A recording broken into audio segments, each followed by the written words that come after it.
Hey everybody, welcome to episode 13 of Analog Stick Radio, brought to you by BitCultures. I am your host, Mitch. As always, this is going to be an extremely unlucky episode, obviously. I am joined always with my lovely cohorts. We have Chris to my right. Hello. Or your left. I don't know where it is on the screen. Neither. And then all the way at the end, we have Dakota. Hi. Hey guys, So episode 2, streaming. I think we've got a lot of things figured out. Dude, I'm excited. Figure out to record it? We figured out how to record it. We figured out great. we had a lot of issues. If you weren't following along, we had a lot of issues over the past couple weeks with some recordings. A lot of them went up really, really late. So we do apologize for that, but it's definitely going to be a little bit more on time next time. So that's, we're going to be kind of slowly getting used to this stream change. But let's talk about what we've been playing this week. Dakota, hit me with it. You're all the way over there. I feel like you're so far away. Am I? This week, the coolest thing that I played was Hearthstone because their Tavern Brawl this week was fucking bananas. So is this the part where we get to gush about it? Is this yeah, all right three here? of us played the shit out of it, didn't we? Oh my god! This played a week's lot of Tavern that. Brawl was called Disassemble, and what it did was it basically turned Hearthstone into like a tabletop deck building card game. Yeah. And so you pick a class as normal, but then you start off with nothing in your deck other than chickens and a couple spare parts. And every turn you grow your deck by one and make it better and better and better and play the game out. And it was rad. What do you think? I thought it was absolutely incredible. It blew my mind that they had picked such a ridiculously complex Tavern Brawl, because normally Blizzard kind of shies away from things that are bad for new people, that are harder for newer people to catch along to. I think the way they did it, though, it was very easy to pick up. Like, I had a couple friends who don't play, I guess, more technical card games. They just play Hearthstone all the time. And as soon as you figure it out the first time, you pretty much get the hang of it. And I think they really... Well, that's the thing I don't like about Tavern Brawls, though, is that a lot of times their little description is not very descriptive of exactly what's happening. So you'll, build this deck, and then you'll, start playing it, and you're like, wait a minute. Oh, that's how that works? Oh, I didn't realize that was going to happen. And then you have to, pretty much concede. Well, because it's just a back fun little blurb, kind of. It's not meant to... Yeah, I think it's okay for it to be that way. And Chris, Mitch, you and I are the same way, where once we figured out how to game the system, we were trying to optimize super hard, right? Min-max our deck. So the game mode tells you that you draw a new hand every turn, but you don't, right? We know that those cards don't count as drawn cards because we were drafting decks to try to say, okay, I'm going to draft cards that proc off of card draw. Well, you don't draw your hand every turn. You just are given 5 cards from your deck. So that changes the way you got to think about some things. Very, very important distinction for sure. And then the other thing that you discovered, right, Mitch, was technically speaking, the rules say every time you play a card, that card's copied into your deck, and every time you end your turn, your hand is shuffled into your deck. Which means that if you can somehow get cards out of your hand or out of your deck, they will never appear again in your deck. So if you're a warlock and you ditch cards to Succubus or cards like that, they're gone. Yeah. Right? Yeah. There was a guy who played Fell Reaver against me. And I was like, and you dumb lose the move, game. boy. You cannot. Dumb move. I talked to Dakota about that. I was like, I almost want to pick Fell Reaver, but I was like, no, I don't though, because those are gone. They're gone forever. He burns your deck away, and then you draw nothing. So yeah. In case you don't know, Fell Reaver is a 5-mana 8/8 that whenever your opponent plays a card, you mill the top 3 cards. You discard. They're just destroyed. They're just destroyed from your deck. And so what that means in turn is that you don't have those cards in your deck anymore. They're not. Unless you can bounce them into your hand, they're just gone from the deck. Yeah. So I definitely also played a lot of that game mode. Dakota and I actually played a pretty hefty joust against each other, and it was just we played a 40-minute match, right? Yeah, we played one match that literally was 40 minutes. I got in the driver's seat finally. We played about 7 games before that, and I lost all of them.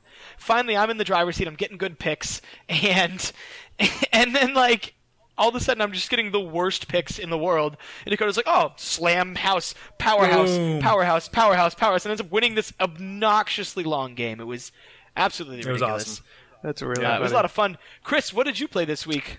This week I played projects for school, so I didn't have a lot of time. Oh, is that an expansion for graduate school? Yeah, projects for school. Yeah. School's pretty good, but the expansion brings it up to a next level of difficulty. So since I was I was like, oh, we played some Overwatch a couple weeks ago, and I haven't really played a lot of shooters lately. I played some Vermintide, but that's like, a co-op thing. So I actually busted out some Team Fortress this week. Oh, Nice. snap. Yeah. Very nice. And I Poor man's Overwatch. Yeah, and so it was fun. Like, I haven't played it in a long time. I told you, that was the alpha build. Alpha Overwatch. No, the unlucky man's Yeah. Overwatch. Come on now. And I played a bunch of Diablo with my girlfriend. We leveled her up. We got her to 60. So Nice. How is she liking it? She likes it a lot. She's playing her wizard, and I'm playing the crusader. And so we're almost beating the single player. And when is that patch coming out so we can all play I'm with ready, the thing, man? Blizzard, I'm telling you, as soon as Blizzard, it comes please. out, I'm in. I'm Blizzard, knee please. deep. I thought of a good way to, if I lose the metabat, I thought of a good way you could hit Diablo, because I don't know what I'm going to be playing. Next week I have a lot of time to play games, because I just have a couple things left for school. So I just want to, I finally want to beat the Left 4 Dead campaign, the last one that I did in, or not Left 4 Dead, wow. Walking Dead, I'm sorry. Oh, okay. I'm thinking, damn. I was going to say, you're going to play... No. I was like, wait, play- Chris, I have we played a shitload of I have like Left 4 Dead. You 400 didn't beat the hours of Left campaign? 4 Dead.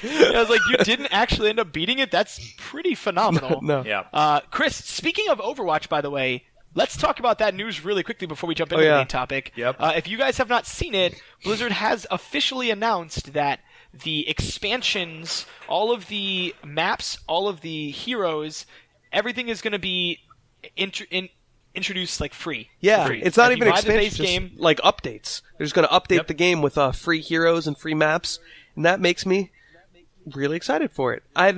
Yeah, Chris, ornery old man, tell me how you feel about this Old now. man, I really like it. That's so much better. Like, I'm glad that they're not going with a really bad idea, which would to be have people buy those heroes that are so integral to the core design of the game. Right. Like, No, I completely agree so with you. now it's still not a day one buy because there's not enough there, but I'm definitely going to get it down the road. It's still not a day one buy. There's not Dakota, enough there. Can you please help me with this I kid? can't believe- Help me with this kid. I They're think- going to be introducing new maps. They're going to be introducing new heroes. They're going to give them all to you for I mean, free. I'm definitely What else do you going to want? get it. I might not. It depends. It's not like half a year away. But right now, I don't know. It might. If there's nothing going on, I probably will buy it. But maybe not. It definitely helped me out, that news. It's definitely gave it a big boost for me.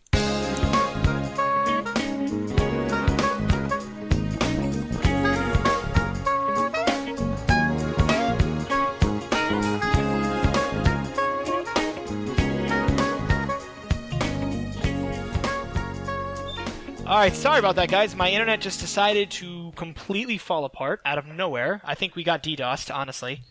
That's what I'm going to have to... He was just Chalk mad. it He up to kicked here. us off after I said I still wouldn't buy Overwatch. Yeah, you know what? Chris still wouldn't buy it. I said shut down the stream, Yeah. shut down the podcast. I'm don't over it. know. I'm done. It's over. That's it. Game over. Like, Chris won't buy it day one. I'm done. So anyways, if you a little confused, we were talking about Overwatch. Chris, you said it wasn't a day one buy. Help me out here, man. Why is it not a day one buy? Like, what is I told missing you, there's from still no Overwatch? maps. Like, there's not anything there. There's 7 maps, 2 game modes for a $40 game. That's not enough for a $40 So you would game. rather them delay this game we've been looking forward to for quite a bit of time now, so that you can have a couple more maps? Yeah, I want it done. It's done. So Adding maps is not done. That's like additional content. Well, I don't know. There's no if you can't convince them that game is worth buying, especially Jeez. knowing that there's free content coming as far as maps and heroes go. Yeah, but at the you- same there's nothing time, you can like it's say. like, oh yeah, we're they never give gonna like get them one at that map. point. Yeah, 2 we're just heroes. never gonna get them. No. No. It is what it is. You know what? Actually, you know what? I can't talk about Overwatch anymore, Chris, because you're just gonna make me upset. You're the one bringing let's it up. Move on to the let's let's move on to the main topic before I shut this thing down. Again. All right, this week for the main topic, we are going to talk all about PlayStation Experience. If you didn't know, PlayStation Experience is a trade show or a con, if you will, hosted by Sony. This year was their second annual. The very first one was last year at Las Vegas. This year it was up in San Francisco. And Sony invited a bunch of developers and a bunch of consumers down to see new cool stuff. So that's what we're going to talk about. We saw a lot of new cool stuff. A lot of new cool stuff. Yep. Cool stuff. A lot of cool trailers. I guess we're just gonna jump right into it. I think the biggest thing that they showed at the at the experience was, of course, the Final Fantasy VII Remake first gameplay trailer. You guys saw it? Yes. Yeah, I did see it. Chris, did you see it? Saw it. Sweet. Let's hear your reasons as to why it's bad first, and then I'll go with mine. Mine? I don't have any good or bad. I never played the first one, actually. You didn't play 7. I didn't think you played 7. Yeah. Don't put on this facade. You knew I never played it. No, I didn't know that. This is my first time I'm hearing about this. How did you not? Yeah, the thing is, of course, when we grow up, it makes sense. All of us, we only have a chance to get one console or the other. For the most part, you know what I mean? Like, your parents aren't going to get you two video. You got the one video game. Why do you need the two video games? Type. So you were an Xbox guy back in the day? No, I was a Nintendo guy. I've owned every Nintendo. Remember, he talked console. about Splatoon every Nintendo fucking episode. That's right. It's So no, the original was on PlayStation 1. I had an N64 at the time, so I never had it. Okay. I've always been a Nintendo PC guy. So I played the original 2 Final Fantasies because they were on NES. I think the original 3 were on NES. Okay. But I never really had a chance to get into it. It's always intrigued me. I've always thought, wow, this game, it's something really big, and I've always liked, the JRPG style, the turn-based, combat. Sure. So I really would like to play. I know that they re-released it for PC recently on Steam, a remastered version of the first game, not the remake. So I'm wondering if they're going to make a remake version for the PC. Did you guys hear if that was announced? I didn't know. Yes, this game is not going to be PlayStation exclusive. This is going to begin on PlayStation, and then it will go at least to PC for sure, and possibly Xbox after that. Yeah, I'm definitely let's interested. let's talk about the big points in this game, right? Because there's a lot of controversy with this game because people, in my opinion, foolishly expected this to be the exact same game with prettier graphics, and I could have told you from day one that it was not going to be the exact same game with prettier graphics. But the biggest thing that they announced was that Final Fantasy VII is going to be a multi-part series. Now, if you played the first one, you'll know that game was about 4 discs, if I'm not mistaken. It's 3 discs. And it was 3 discs? Yeah. I don't remember. It's so long ago. I know it was more than 2. Mm-hmm. And that's a big deal for people because they're like pretty pissed off about it. They're like, what the hell? I'm gonna have to buy like 3 different games. And one of the big things that Grant, who we had on the episode a couple episodes ago, was saying he was afraid that you weren't going to be able to explore things in each of the separate games. Like parts of the world are going to be locked off now because you essentially wouldn't have unlocked them yet in the first game. Let's say they split it into the Final Fantasy VII Remake 1 and then Final Fantasy VII Remake 2 and 3. If you don't unlock, I don't know, a certain part of Midgard in 1, then you can't go explore it yet. Whereas in the base game, originally you could do that. You could do whatever the hell you wanted. That's not necessarily true. I understand what he's saying, but there's just some. Maybe I don't understand you right, but that sounds kind of just wrong.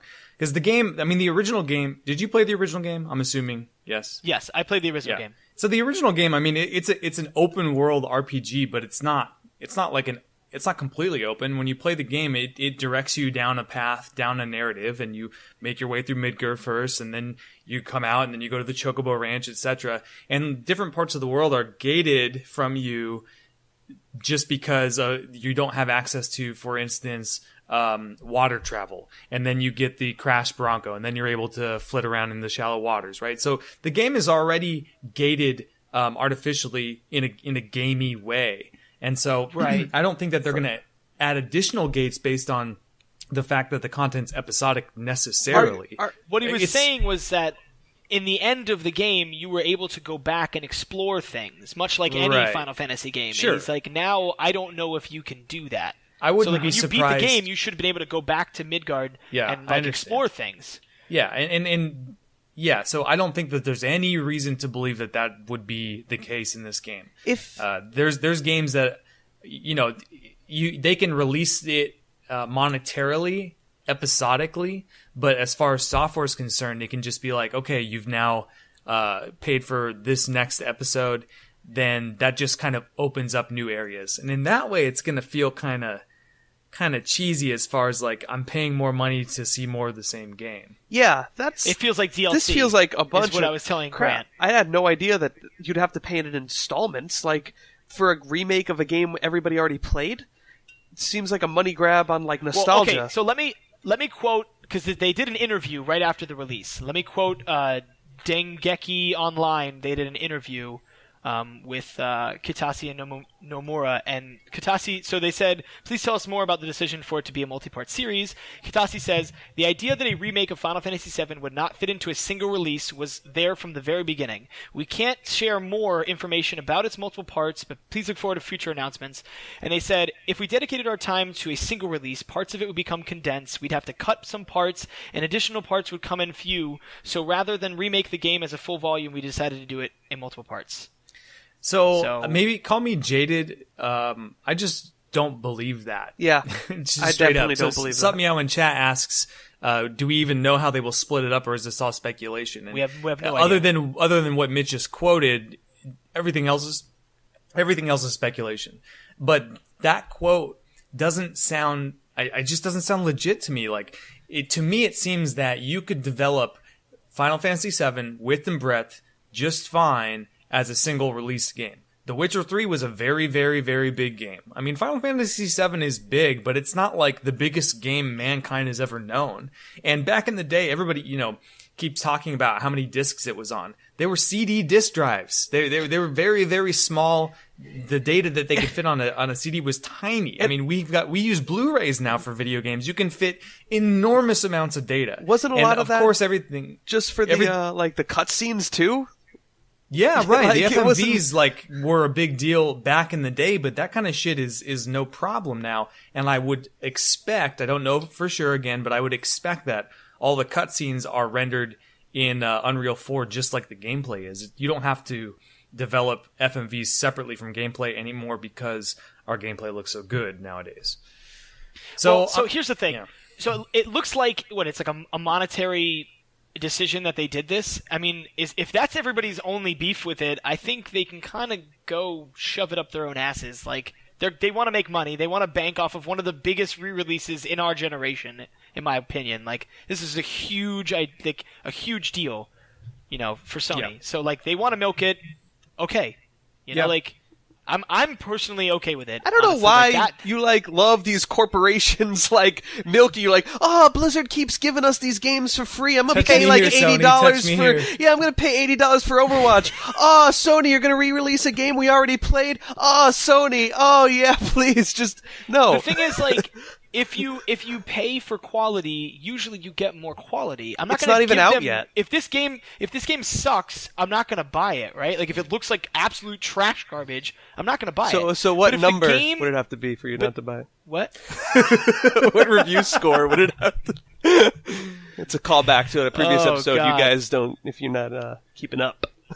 Yeah, that's a previous joke. You got to keep up with those previous jokes. You got to watch the original episodes. So they do say one more thing, just because there was a third part to that I missed. He says, as you can see in the trailer, we showed Sector 1 and Sector 8, but in those areas alone, I think you can see a lot of density. When you're remaking the entirety of the original version in that quality, it is not possible to fit it all in one release. I'm happy that they're going balls deep with the remake.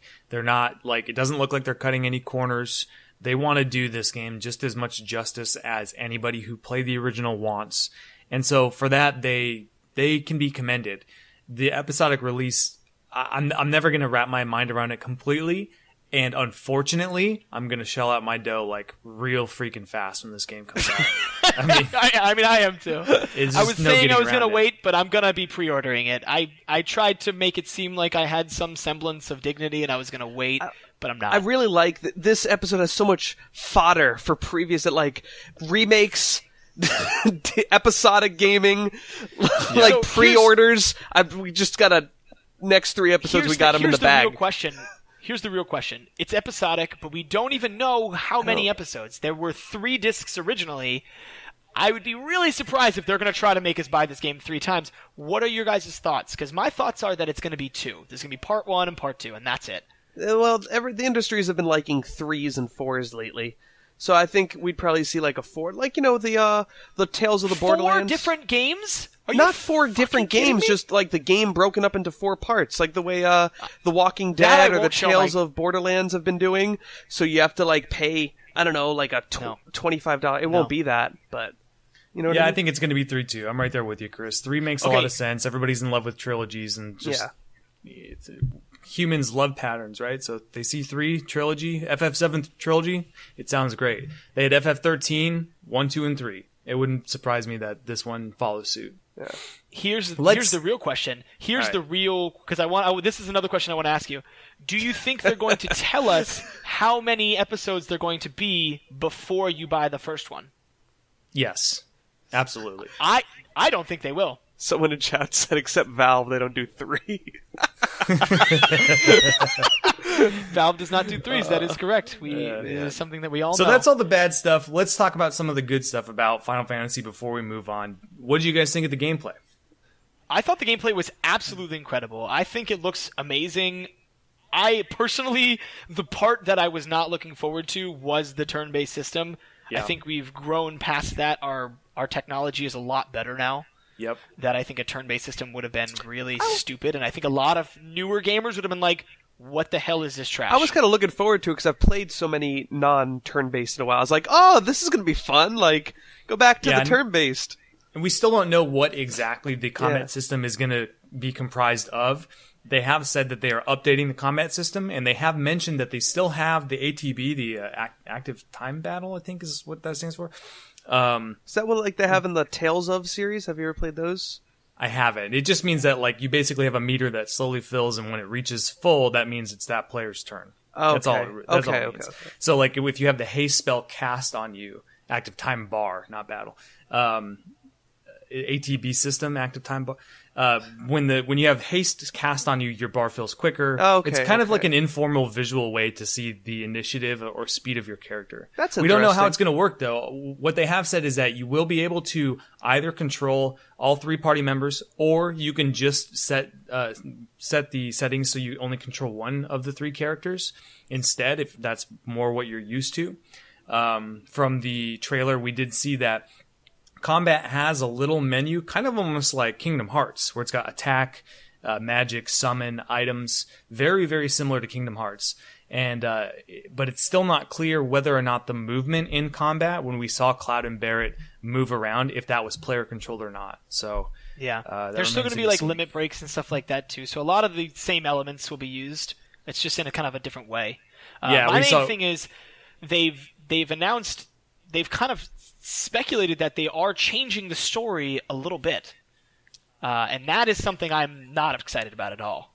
I don't think they're changing the story. They've talked about that they're going to add some more stuff, but I don't think they're going to radically alter anything. Maybe what they might mean is they're not going to have the dialogue verbatim, line for line. What did you read? There's one quote that says, I don't want the remake to end as something solely nostalgic. I want to get the fans of the original version excited. We will be making adjustments to the story with this thought in mind. Yeah. I don't think they're going to completely change the entire... Like, that would be ridiculous. There's No, no they're not possible gonna way make to have any like a big different sweeping ending. Think about like the recent Avengers movie or the Walking Dead TV show. You know what I mean? They're all based off a certain source content, or even the Lord of the Rings. They all turned out fine. Like, I don't know. I'm a Yeah, little worried with about a that. lot of I'm a little worried about them deviations. touching a story that's very sacred to me. That's all. I think that this is going to be a way less radical version of that, Chris, too, because the medium's the same. You're moving from game to game, Yeah. instead of book to game or book to movie or comic to movie. Yeah. I think it's going to be very, very close. Like, if you were to broad stroke or bullet point the storyline, I don't think anything's going to change. They might just change details, dialogue, this and that. There was already dialogue in the trailer, although the dubbing was pretty poor. But I'm sure they'll either Oh, yeah, I noticed. change the mouths. Yeah, it's real bad. They'll either change the mouths or they'll re-record lines that look closer to the Japanese mouth movements. Probably the former.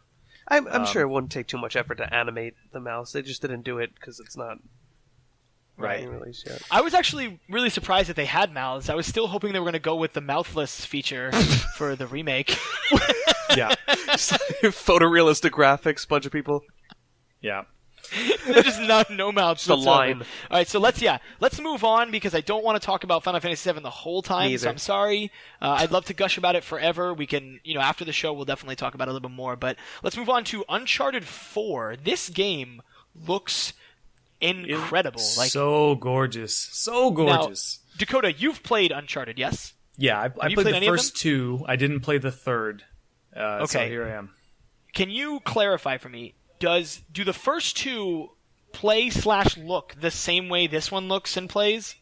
They've always looked very good. They've always been like forerunners as far as quality is concerned with graphics, video game graphics. I remember playing the second one and thinking, damn, this looks so good. And then when the third one came out, I remember seeing trailers and going, damn, this one looks so good. It's by the same guys that did The Last of Us, and The Last of Us, again, looked absolutely amazing for its time. Naughty Dog, Not only right? are the graphics good, but the animations feel nice, and they feel meaty, but also realistic. They've always been very beautiful games. Yeah. What about gameplay, though? Talk to me, because you saw the gameplay trailer, I'm assuming. Yeah, the gameplay looks about the same. The trailer I watched from PSX, though, was the trailer that showed Nathan Drake and his brother talking. That's the one I saw. There's an actual gameplay trailer too that I saw. Mm-hmm. And if all of those games have gameplay like that, I want to play all of them. I'm literally going to go buy them. Oh, so you've never played any of the games? I've never played any of the Uncharted. I actually think my PS4 was the Uncharted bundle. I actually think I have all three. I was going to say, they just released the bundle. You should go play them. I would honestly recommend skipping the first one because the gameplay is a little worse. Yeah, it's a bit aged, but the second one absolutely is amazing. I mean, Naughty Dog is very talented at delivering an experience. You play that game, you feel like a fucking action star. I definitely wanted to play those games like that. Like I said, I've never owned any PlayStation consoles, but that's one of the few game series that I've always been like, that and God of War. But especially because of those Uncharted, it really looks like you get into like a new age Indiana Jones type character. I don't know if that's how it goes, absolutely. But that's absolutely how it is. Oh my god, it looks super good, and everything looks really fluid, and a lot of really crazy action sequences. I've always really been intrigued by that game series. Yeah, and they had pretty intriguing multiplayer too, from what I remember. Naughty Dog's always good about including. There's a multiplayer? Yeah, just an online mode that doesn't feel tacked on, at least not to me. Last of Us had it, and Uncharted 2 and 3 also had it, and Uncharted 4 does as well. Huh. I didn't even know that. I was trying to think of like how there would be a multiplayer, but yeah, I saw some gameplay footage. Maybe it was from Uncharted 3, but it looked really, really good whenever I saw, and I was like, if this is how they all play, then I want to play these games immediately because it was insane how fluid it looked while also being really realistic and tactical.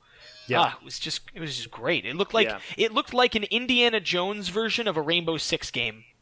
Yeah, it's kind of what it felt like to me. Huh. Yeah, the gameplay is very fluid, very solid. It's not mind-blowingly innovative, but it does the trick, and the pacing in those games always feels top-notch. Like you're always moving forward. There's always momentum. You're never bored. There's always something happening, a big set piece, a big action scene, or something like that. One new thing that we did see in the dialogue trailer, though, was dialogue options. Kind of like, choose what you want to say. Yeah, that seems cool. I don't know how much that's going to matter. It probably won't. This is just not the kind of game that needs that sort of player choice anyway. It kind of seemed out of place for me. I was like, oh, this is I didn't realize it's like a RPG style. You should just that character. It should be. Yeah, I felt the same way. It did feel out of place. Troy Baker, though, he did. Oh, go ahead. Troy Baker, who plays Nathan Drake's brother in this game, I think Sam is his name. Maybe Sam Drake. Sounds familiar. It's Nathan Drake's played by Nolan North, of course. And Nolan North and Troy Baker have been doing voice work up and down for console gaming or gaming in general. Most voices in games, that's a bit of a stretch, but most voices in mainstream games or AAA titles or relevant games, especially console games, are one of those two dudes. And those guys are playing the main character and the main character's brother. And Troy Baker was on stage at PlayStation Experience presenting something, and he had a little bit where he said, if you guys want to get into voice acting, some tips: definitely go get yourself a good mic, like a Yeti Blue or something like that, and then wait for me and Nolan North to die. And that's the best you can do. So, question: do we think that these options are going to affect the outcome of the story? I don't think so. Not one bit. I doubt it. No, you think they're just there for flavor, trying to get in on that option RPG style thing? Yeah. I don't even know what they're there for. It's weird. There is honestly the possibility that that's the only one. It might It might have been because I was the only one in the demo. Like, just been, hey, I might wonder be, how 'cause people think about this. I believe each of those three options, the brother says, "What have you been up to?" and you're choosing what you respond with as Nathan. And I think each of the three options it shows are basically the three adventures that you had in parts 1, 2, and 3. So it could be the only one. I mean, who knows? It could literally just be the only one, and we're just sitting here gushing over like, oh, what are these? And it's just like, oh, well, we put one for flavor, man. I don't know. Right. It's nothing. Absolutely nothing. It's actually nothing at all. We put one there. It wasn't even a thing. So some of the other games they released, a very big one of the biggest ones for Sony is Ratchet and Clank. This new game, Dakota. Are you a big Ratchet and Clank fan? Ratchet and Clank fan. Ratchet and Clank. Yeah, I go around the long way. Yeah, I played Ratchet and Clank way back in the day. When I was a kid, I played the first, I think, 3 Ratchet and Clank games. I loved them. My brother as well. He's a teenager now. He grew up on Ratchet and Clank as well. He inherited my old discs. Played the crap out of those. This title's a bit of an odd one though, because Ratchet and Clank's been nowhere to be seen for quite some time. Did you guys play, Mitch? No, this is actually this is a interesting thing to touch upon, but I just realized that we have the big three in this podcast because you seem like you were more of a Sony guy, Dakota. Chris was a Nintendo guy, and I was the Xbox guy. So we have Nice. we have all three of us here. But no, I did not play any of the Ratchet and Clanks previously. But this one looks really good. It's gorgeous. Chris, I assume you haven't played either, being a Nintendo guy. No, I haven't. They're good. They're super solid. They're platformers where you get big crazy guns, just big dumb fun. Like you get like atomizers and big mini nukes and just kind of like the craziest spacey, futuristic, wacky weapons you can think of. You get them. I think there's like a sheepinator where you turn enemies into sheep and then you can just like swing your wrench at them and kill them. Lots of cool fun stuff. The weird thing about this game though is it's based on the movie that's coming out. There's going to be a Ratchet and Clank movie coming out April 28th. And this game is coming out a couple weeks before, April 12th. This game is based on that movie, and that movie was based on the first Ratchet and Clank game. So this is actually a remake. It's a retelling of the first game. I thought it was interesting. When I saw the trailer, I knew that there were so many games out, and it seemed like they're doing it seemed like when Ratchet meets Clank type deal. And I was like, oh, did they never do that in the first game? Were they just always together? Like, is this a prequel or a remake of the first one? And that movie, is that going to be in theaters, or is that like a standalone? Yeah, it's a legitimate silver screen release. How come I never heard about it? That's ridiculous. I don't know. I'm not sure. Actually, this was my first of hearing it as well. Watching the PSX, that was my first of hearing it as well. I was like, oh, there's going to be a movie, huh? I watched that, and I didn't even see the announcement about the movie. I can't remember where I heard it, but it was like, I think it was on a podcast. Somebody was talking about having a friend in the industry, and they were saying that the big ways to make money making a film right now, comic book movies, of course, and animation. Animation is huge. And so I think next year there's going to be something like 70 animated films coming out.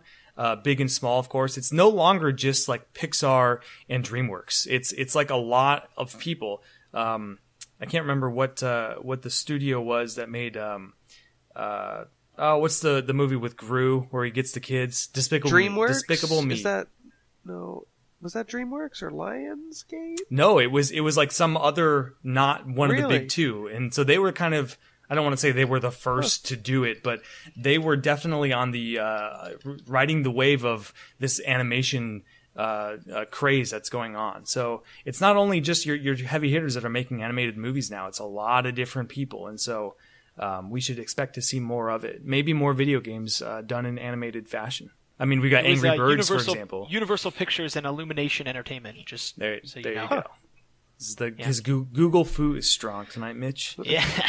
All right. So I mean, did you see the gameplay though? Like these new weapons in Ratchet and Clank look pretty hilarious. I mean, maybe this is par for the course, but for somebody who's never played Ratchet and Clank, what is wrong with me?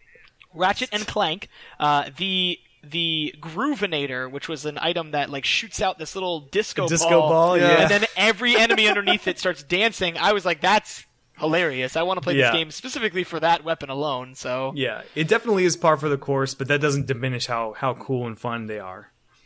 All right, sweet. So let's talk about. So those were the big 3 games that came out. PSX was the big 3 announcements. Let's talk about the games that kind of stood out. Dakota, I'm going to look at you first because you're the PlayStation veteran here. What are some games that stood out for you? Okay, I got 2 I'll talk about because I know the third that I have written down, you guys will both want to talk about too. So I want to make sure I get these other in there. First of all, Street Fighter V coming out February 16th. They announced their last fighter in their opening roster, Fong. He's this weird Japanese fighter. He almost looks like an anime character. His proportions are kind of wacky. He moves very strange.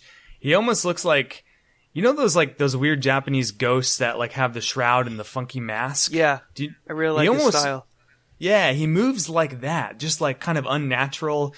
There's a clip of him fighting where he does a launcher, knocks the opponent up in the air, and jumps up, and then like kind of morphs a little bit into a bird and flaps his arms like wings. It's very unsettling the way he moves, but very, very unique. So he reminds me of. Did you ever play Guilty Gear? Because he reminds me a lot of Faust. No, I didn't. Oh, Faust is this big, lanky, like thing with a bag on his head, and he's very similar. Just very weird and almost like amorphic. Just turns into random things and does random things, and you're just kind of like, what is he doing? What is that creature thing doing? Yeah. So there was that one, and the other one that stood out to me was Dead Star. Did you guys see that? That looked pretty fun. No, I didn't see that one. I did see that one. Talk to me.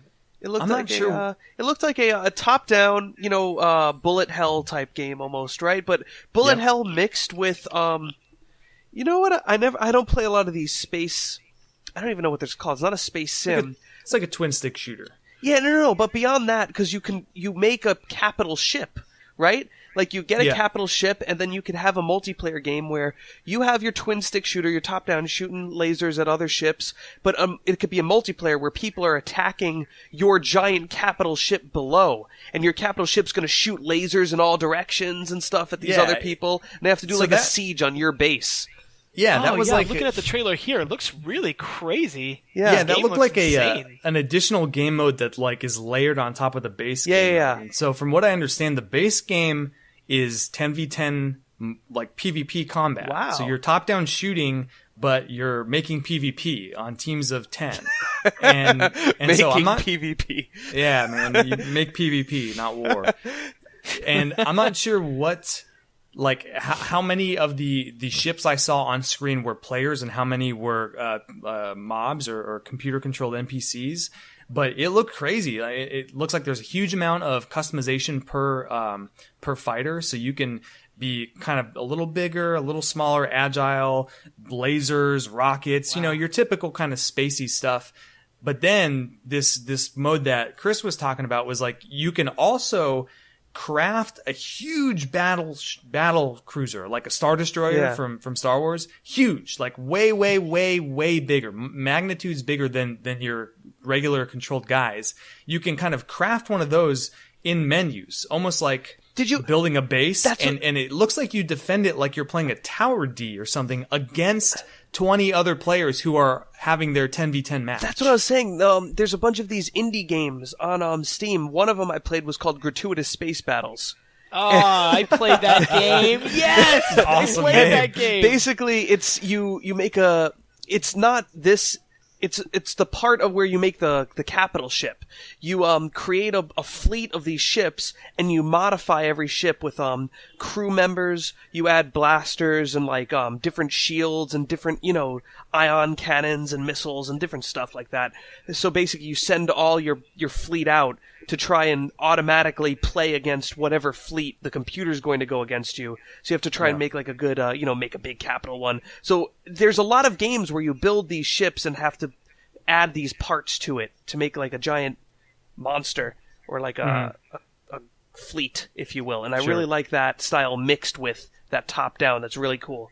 I like it a lot. This game reminds me a lot of Altitude, Chris. You and I played a lot of Altitude. Oh, yeah, I don't know if loved it. anybody That was an else indie did. game, too. It looks a lot like that game. It's like a little flight sim type game, but not the graphics, obviously.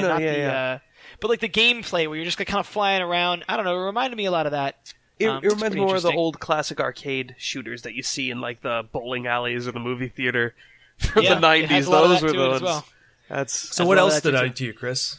I'm sorry? What else stood out to you? Oh no, what was your are you going to leave your third one? Well, I'll wait till the third because I think we're all going to talk Well, about the third. I had a couple things. I want to see later. We don't have to get into it right now. I want to maybe at the end of the show we could talk about the VR. So I thought that's its own beast we could talk about. I thought that was really interesting. What game really stood out to me? Was Paragon by Epic Games. I figured that was going to be your third one. That was the one I didn't mention. This is I actually saw a bit of it because, like I said last episode, I was playing a bit of Unreal 4, and Right. they have a launcher with Unreal 4 where they have, Unreal 4. They have an Unreal Engine launcher where it could help you utilize the engine a little bit to make your own game, and they had one spot at the end for Paragon. And they had those character classes, and I'm like, oh, what is this? This looks like it's going to be a MOBA. And then not like a week or two later, they announced this, and I'm like, oh, wow, this is really awesome. It looks phenomenal. I love all of Epic Games stuff, right? Like Unreal, Gears of War. Unbelievable. It looks like a MOBA, 5 versus 5. You go down lanes with a bunch of minions, have a couple guys. But the way the action looks is significantly different. It's more like Smite, where it's third person, but this is more third person over the shoulder. You have shooter guys, you have guys with like one of the main characters, he has a shield and he like throws out this shield and it turns into a giant wall of like electricity that stops a bunch of people coming in, good. like slams it on the ground. Looks like so much fun, a lot of action, and it looks, like I said, gorgeous. The details in it, it's astonishing. Yeah, you saw it too, Mitch. Yeah, that game looks... Holy shit. I was like, wow, another MOBA. And I almost was like, at first, it literally was always like, oh my god, another fucking MOBA. Like, you gotta be kidding me. Right. And then I started watching, I was like, oh, another MOBA. And I was like, this thing looks this one incredible. I was like, changes it up a this bit. motherfucker, when I saw that guy, the purple guy, like, hold his hands up and, like, summon a rock out of Oh my thin air god, and just, so like, awesome. through a purple portal and just throw it into people, I was like... This game is everything I've wanted from a MOBA. Yeah, dude. It looks great. Well, it looks like, I mean, this is new age MOBA now, right? We've got Paladins, we've got Battleborn, we've got Overwatch. That tends a little bit more towards FPS, but the other two especially. And now we've got Paragon. This first person / third person shooter MOBA. That's what's up now. And you know what really stood out to me, man? Watching that trailer, seeing how goddamn gorgeous this AAA MOBA title in Unreal 4 by the same guys that did Gears of War. How far the genre has come, man. Yeah. From its humble, community-driven, was a mod for a different game roots in Dota to this. It's funny, too. You could tell the level, I don't know, you could tell how much people feel oversaturated with the genre until like something totally different comes out. Like, I was going to mention the Battleborn also, because I saw that for the first time. That's made by the people Gearbox, who make Borderlands. And Battleborn looked like a cartoony style of that. It looked more similar to Smite. And I saw that, and I'm like, oh, you know what? That looks pretty fun. The premise is pretty cool. It's like the last star in the universe, and everybody's fighting over the planets for this last star. And the characters look really fun. They look like, Gearbox type characters, wacky looking characters. There was some penguin in a battle suit. So it was pretty funny. But overall I felt like, you know what, that looks like fun. I might play it a couple times. I'm not going to stick with it. But then you see something like Paragon come out, and it's oh my god, that you could tell how much craft, like how much quality is in that. That really, ignited a MOBA flame in my heart. Yeah, that game. Yep. The game looks really good. I'm excited to pick it up. The game that I was actually most excited for, that I was showing Dakota right before the episode, this game, The Forest, this just man mode of a Minecraft game. The storyline for this game is that you're the sole survivor on a plane crash in some weird place, so, classic, and then you're just kind of like I guess there's these mutants around you. They didn't really tell you where they're from yet or what's going on, but there are these like multi-limbed mutants running around you, and you just have to like construct a fort, like a settlement fort thing, and survive. It's literally looks like the manliest Minecraft you've ever played. That's gonna scare the shit out of you. Dakota literally saw the trailer and goes, "Yeah, I can't play this game." Can't play He's scary like, "I games. can't play this game."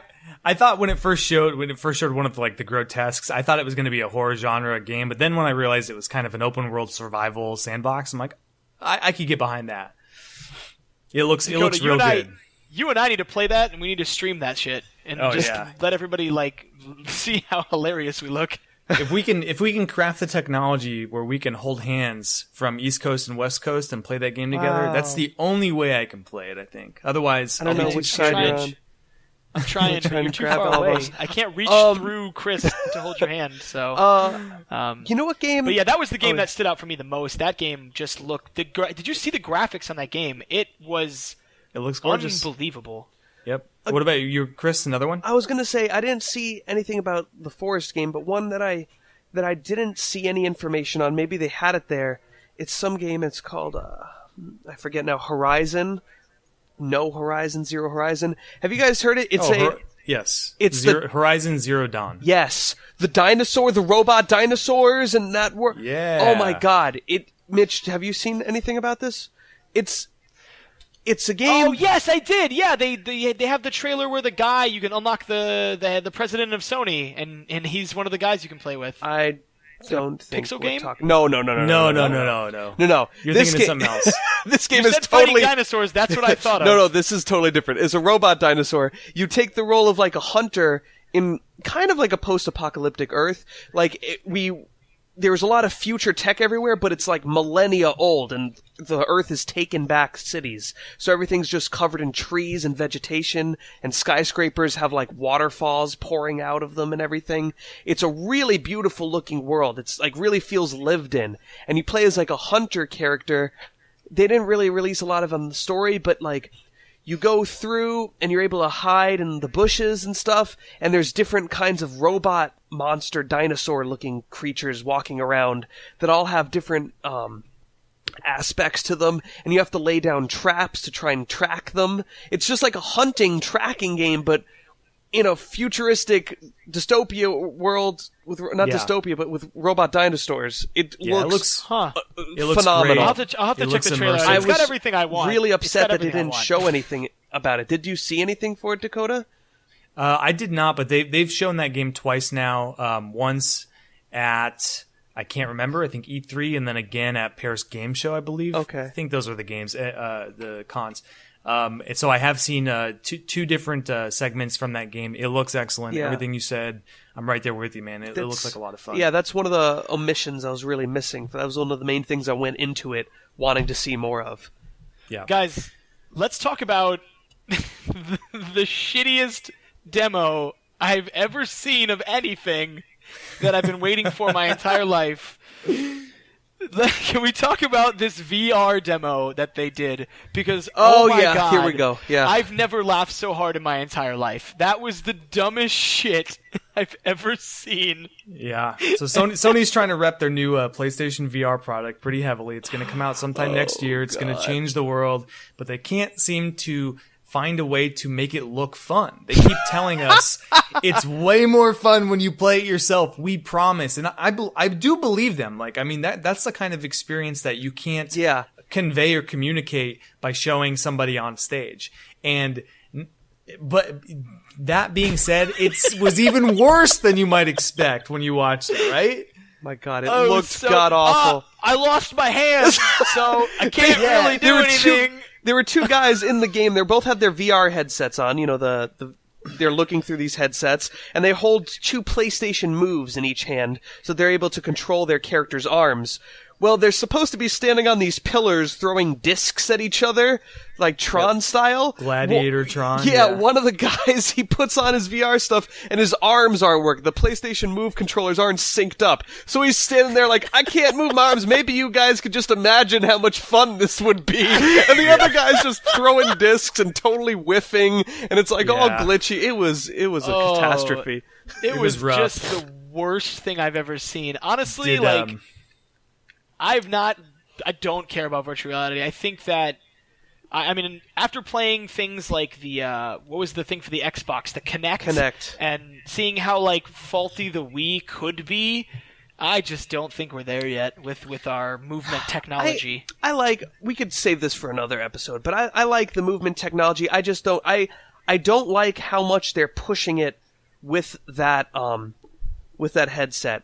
I think that it's great, it's a brand new tech, and it works really well with the idea of motion controls, and it seems like some games they have, right? There was the Until Dawn. That was a recent horror game out. Yes. They have an Until Dawn Blood something or other, and you're on a roller coaster going through like a haunted house, and each PlayStation controller is a gun. And so you're like pointing different things and looking around, that things are popping out. That's really great because you're sitting in a cart, like you're sitting in your chair, and you're just moving your arms shooting, and that looks like it'll be fun for like 1 or 2 times, though. It's not a $60 worthy game, because I could see that getting really old really fast. It seems like they're just really trying to push the quote-unquote immersion aspect of the VR too much, instead of trying to make regular games work with it. And I think that's all we really need right now. Regular games that with the control of looking around. I don't know if our motion control is where it could be yet. I kind of disagree with that. I did want to say that My Name is London says PlayStation Move is so terrible, he says in chat. I just hope that they don't try to sell me 2 PlayStation Moves to go along with my headset in order to play the games, right? That's another would be point. The worst And that's thing. also, that was flag number 1. I was like, wait, I need these and I need this? I don't want either of those. Yeah, exactly. If they bundle them together and don't make it astronomically expensive, okay, because I expect that the PlayStation VR itself is probably going to be like $300. Oh yeah, heck yeah.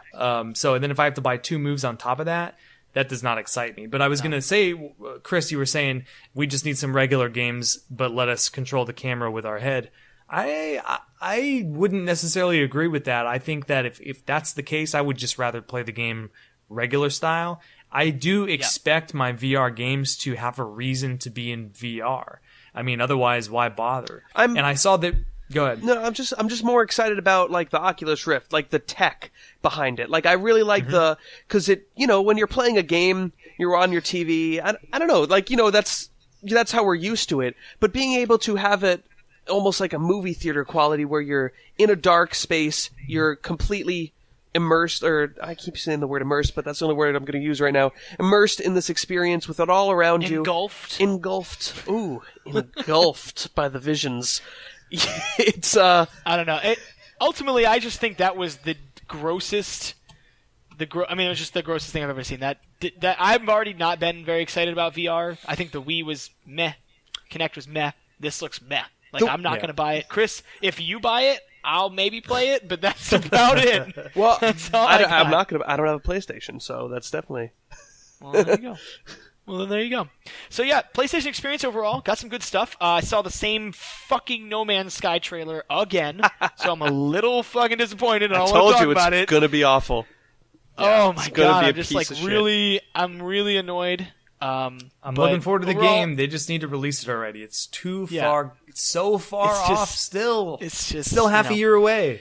Yeah. So, but overall, I think it was a lot. We got a lot of really good stuff. Uncharted 4 and Final Fantasy 7 alone were great. Got a lot of other really cool games being announced. I think it was a pretty good expo.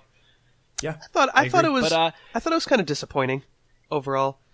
I feel you don't own a PlayStation, so you don't get a vote. But a lot of places I read too. It wasn't a lot of new stuff. Like we had the Ratchet and Clank. They had a remake announcement.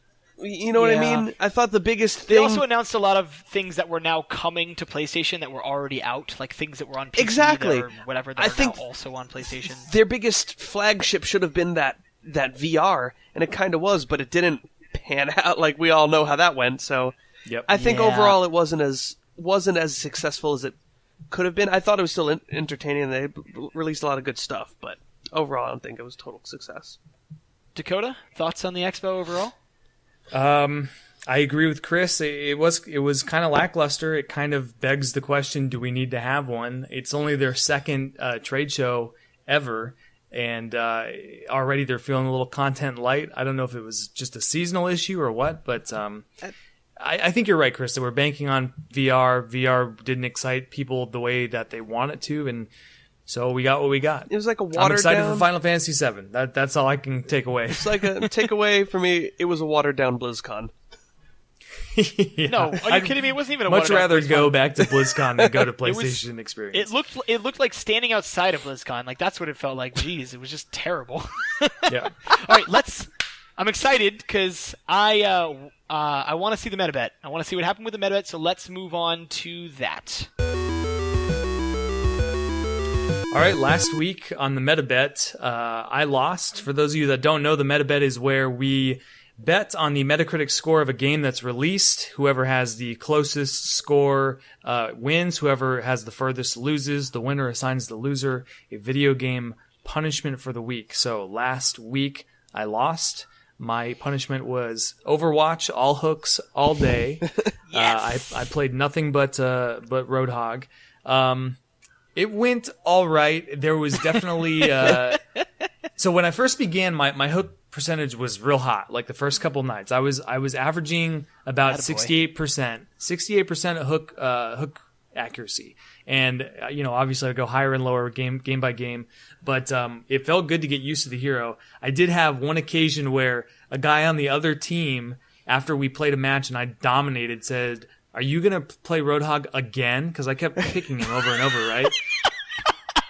And I said in all chat, "Yeah, I lost the bet." And they said, "Okay, bye," and they left the server. So in that respect, Yes. It was a huge win. Wonderful. As the week went along, though, I got worse and worse. I don't know if it was fatigue. I was like just frustrated not being able to play other players, other heroes. My average, I think, when I ended the week was like 58. And so not as good as early on. You know but, what? I want to say something. I did not realize the beta was ending soon, and I kind of feel bad for that meta. I don't think anybody really knew that though, right? Did they just kind of? We didn't. I don't think we knew that at the Yeah, time yeah, of we didn't recording know, last so week. don't- So that don't means I feel have too 2 more bad. days. Yeah, I have Okay, 2 days to play a bunch of feel- heroes. I didn't. So that kind of reminds me your experience with Roadhog. It's children when they start talking, they start sounding like they know what they're picking up words real fast, right? Uh-huh. But then they start to actually try to use the words correctly themselves. So that they start getting worse at it. So at first they're using it because they're just mimicking you, and you're like, oh wow, they're using these words and grammar in like the right context. But then eventually they start like being terrible, and that's how you get like those weird made up words like where go my pizza. And so I feel like you're in the stage where at first you were just kind of throwing it out, and then you're like, oh, actually I'm trying to find out the right strategy, and now you're actually learning how to play the character. So I think you're stepping up your game. So don't be so disheartened. My Roadhog game is like a young boy fumbling for words, Yes. is what you're saying. That was Chris's college book learning way of calling you bad at the game. I was trying to help That was you his out, bro. really fancy psychology way of saying you suck. Yeah. So last week we bet on Xenoblade Chronicles X or Xenoblade Chronicles Cross if you were Japanese. Jesus. I bet 82. Chris bet 77, Damn. and Mitch in the money position with 79. Oh god. Oh, that's right, Today- in the money position. You're good, man. You're money. Today, on the 5th day after release, based on 46 critic reviews, Xenoblade Chronicles X has a Metacritic rating of 85, making me the winner. Damn it. Chris the loser. Once again, 85? Chris. What the hell is that? That's a pretty good score. Yeah. People liked it. I don't know much about it. Still, Did people like it, or too did people Japanesey pay for, me, man. the best ratings? I don't know. Well, I don't want to get into it. Yeah. Chris, what are you playing? Chris, what will you be playing this week? Well, I'm definitely going to be playing Diablo. And I'm going to be I really playing... want to hit Diablo. Yeah, I figured do out a too. way you could hit it. Yeah, okay, you tell me your idea, and I'm going to ask chat. If chat knows a way Okay. to punish Diablo, Basically, let us know. so the way Diablo works, you have like 6 abilities, right? Or 6 abilities you can use. Your left click, your right click, 1, 2, 3, 4. Okay? And Go on. when you pick your abilities, at first it's set up so like your first click is your signature spell, your second click is some other kind of spell, your number 1 is defense, 2 is something else. You know what I mean? So these 4 numbers, you could pick a bunch of different spells in certain categorizations of spells. So you could set it up to where I'm only allowed to use maybe 2 categorizations. So I can only have like 3 defense spells and like 3 signature spells, or you know, so that really limits me, man. It seems a little complicated. It's not. It sounds complicated, but like it's either I could pick spells out of 2. I could pretty much pick like 8 Okay, out of so 20 if I said spells. you can only tech into builders. How about that? Or how about no wearing legendaries? No set items? How about that? I'm not that high yet. Chris, so your idea is not doesn't- sexy enough, right? Okay. It doesn't like just come out like Well, no that's legendaries. hard. That's like sexy. Okay. Chris, what else are you playing besides Diablo? Let's just don't This know. is Wait, this wait, week. I got I'm it. going to I got start. it. Okay. I got it. Tell me this. I can't remember. It's been a long time since I played Diablo, but in the ability UI, where you select which abilities you use, are they laid out in a fashion where you've got like the first category, the builders, they're up top, right? And then the next category is below that in a row, and so on and so forth? No, it's like I said. The left click is all your Yep. your specialty spells, but you could change that. So you could have. Yeah, I understand that, but I'm saying in the UI where you select them, are all the left clicks laid out in a row? Oh, god damn it! And then all the right clicks laid out in a row? God damn it! Yeah. I think what we're gonna need to do is have an all left Damn it! I Diablo always wizard. get all left. Or So no, you no, have to no, pick- We can do it even cooler because aren't there like 6 options or something like that? I have like. What do you mean 6 options? Aren't there the like six- 6? Do you get you could get 4 spells, like for instance defense. You get 4 defense spells, and when you click Yeah. a defense spell to select, it'll Right. give you like 8 runes, and all the runes I was gonna modify try to- that spell. I was gonna try to incorporate a dice rolling aspect of it, so it was just gonna be It's completely too random. No. over engineering. All left, you're free to slot any runes on the abilities that you want. All left wizards. Can So I that do means- Can I do opposite? Can I do any spell All right. I want, but I can only choose the left rune of it? No, No, See, 'cause that's the- too easy. That's not That's half too. as interesting.